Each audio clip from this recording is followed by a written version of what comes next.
Hello friends, आज मी तुमच्यासाठी मोतीचूरच्या लड्डूची recipe घेऊन आलेली आहे। तर मस्त असे मार्केटमध्ये जसे टेस्टी भेटतात मोतीचूरचे लड्डू तशीच रेसिपी आहे ही। पहा, तुम्ही करून पहा। तर यासाठी मी 2 ग्लास बेसन घेतलेला आहे, जवळपास अर्धा किलोच्या आसपास असेल ते।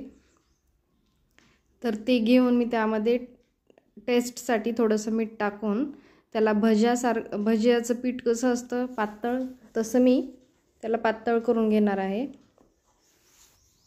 तर हे पहा, एकाच डायरेक्शनने आपल्याला राऊंड फिरून ते पातळ असं करून घ्यायचं आहे। भज्याचं पीठ कसं असतं तसंच सेम। तर हे पहा असं। तर जे गाठी असतात त्या नसायला पाहिजे त्याच्यामध्ये। तर याच पद्धतीने तुम्ही त्याची काळजी घ्यायची आहे की गाठी होणार नाहीत। तर हे पीठ तयार झाल्यानंतर मी एक साईडला तेल व्यवस्थित मीडियम गॅसवर तापून घेतलेलं आहे आणि त्यामध्ये हे आपण पीठ टाकणार आहोत। तर हे पतलं पीठ असल्यामुळे आपण त्याला चमच्यानेच तेलामध्ये टाकणार आहोत। तर मी हे पहा असे तेलामध्ये टाकून मी असे भजी काढून घेतलेले आहेत त्याचे। तर हे व्यवस्थित मीडियम गॅसवरच तुम्हाला करायचे आहेत। तर अशाच प्रकारे मी एक घाना काढलेला आहे। तर आता मी त्याचप्रमाणे दुसरा घानाही तसाच काढून घेईन। तर गॅस मीडियमच ठेवायचा आहे। त्यामध्ये असं तुम्हाला राऊंडमध्ये ते पीठ टाकून त्याचे कोणत्याही पद्धतीने भजे काढून घेऊ शकता, किंवा मग तुम्ही थोडंसं घट्ट पीठ करून त्याचे वडे पण काढून घेऊ शकता। तर मी हे इझी वाटतं म्हणून मी याच पद्धतीने मी केलेलं आहे। तर तुम्हाला एक 15-20 मिनिटात हे भजे काढून होतील।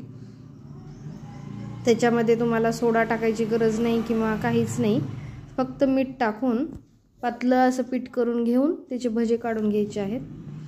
तर ते आता भजे झाल्यानंतर मी एक साईडला एका कढईमध्ये 2 ग्लासासाठी 2 वाटी साखर घेऊन त्याचा पाक करून घेणार आहे व्यवस्थित।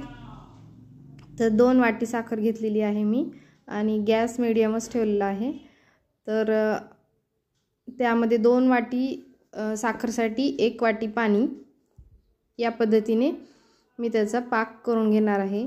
हा पाक गुलाबजामुनचा पाक कसा असतो त्याचप्रमाणे हा सुद्धा तुम्हाला करून घ्यायचा आहे।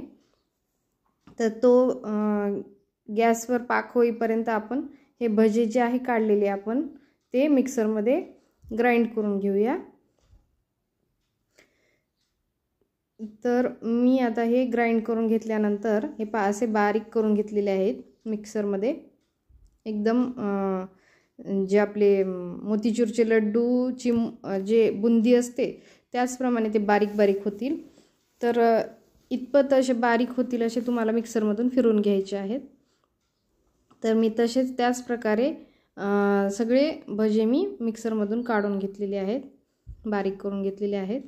तर तोपर्यंत आपलं हे पाक पण आता रेडी झालेला आहे। मी पाहत आहे की थोडंसं चिपचिप असं झालं ना, थोडंसं चिकट पाक, तर ते सफिशियंट आहे तुमच्यासाठी।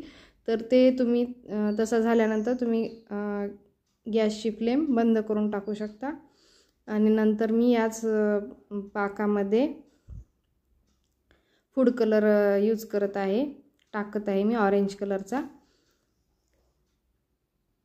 आणि ते रेडी झाल्यानंतर मी त्याच्यामध्ये विलायची पूड पण याच्यामध्येच मी टाकली आहे मी। तर तुम्ही हे मिक्स करून घेतल्यानंतर त्यामध्ये आपण जे मिक्सरमधून जे मिश्रण काढून घेतलेलं आहे ते त्याच्यामध्ये तुम्हाला मी ॲड करून घेतलेलं आहे त्याच्यामध्ये। तर आता हे मिश्रण आपण याच्यामध्ये व्यवस्थित मिक्स करून घेऊयात। हे पहा, असं हळूवारपणे व्यवस्थित असं मिक्स होईल याच पद्धतीने तुम्ही मिश्रण मिक्स करून घेऊ शकता।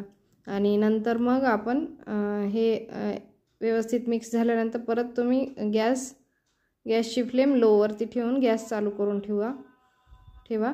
नंतर मी याच्यामध्ये थोडा कलर कमी वाटत होता माझा, म्हणून मी थोडा ॲड केला आहे कलर याच्यामध्ये। तर तर थोडं एक 2 ते 3 मिनिट गॅसची फ्लेम चालू ठेवल्यानंतर ते मिश्रण आहे ते असं आळून येतं, घट्ट होतं थोडंसं. तर तुम्ही परत गॅस बंद करून टाका आणि नंतर मग त्याच्यामध्ये 1 ते 2 चमचे तूप टाकून ते मिश्रण थंड होऊ द्या. आणि हे तूप टाकल्यानंतर मी हे मिश्रण व्यवस्थित मिक्स करून घेतलं आहे. तर याला थंड झाल्यानंतर आता थंड होण्यासाठी ठेवा आणि थंड झाल्यानंतर तुम्ही लाडू त्याचे बांधून घेऊ शकता. तर याच पद्धतीने मी आता हे थंड झालेलं आहे तर मी याचे लाडू बांधून घेत आहे. तर या मिश्रणात तुम्ही ड्रायफ्रूट्स पण ॲड करू शकता, पण मी वरतूनच ॲड करणार आहे याच्यावरती ड्रायफ्रूट्स. ते अशा पद्धतीने तुम्ही लाडू बांधून घेऊ शकता. ते पहा. तर कलर पण मस्त आलेला आहे, ऑरेंज कलर असा मस्तपैकी. तर मी सगळे असे बांधून घेतलेले आहेत. ते पहा किती मस्त दिसत आहेत. मार्केटमध्ये जसे भेटतात ना तसेच सेम. तर त्यावरती मी ड्रायफ्रूट्स लावून त्याला डेकोरेट केलेलं आहे. तर तुम्ही आतमध्येही ड्रायफ्रूट्स घालू शकता. तर अशाच पद्धतीने ही रेसिपी तुम्हाला आवडली असेल तर लाईक करा आणि सबस्क्राईब पण करा.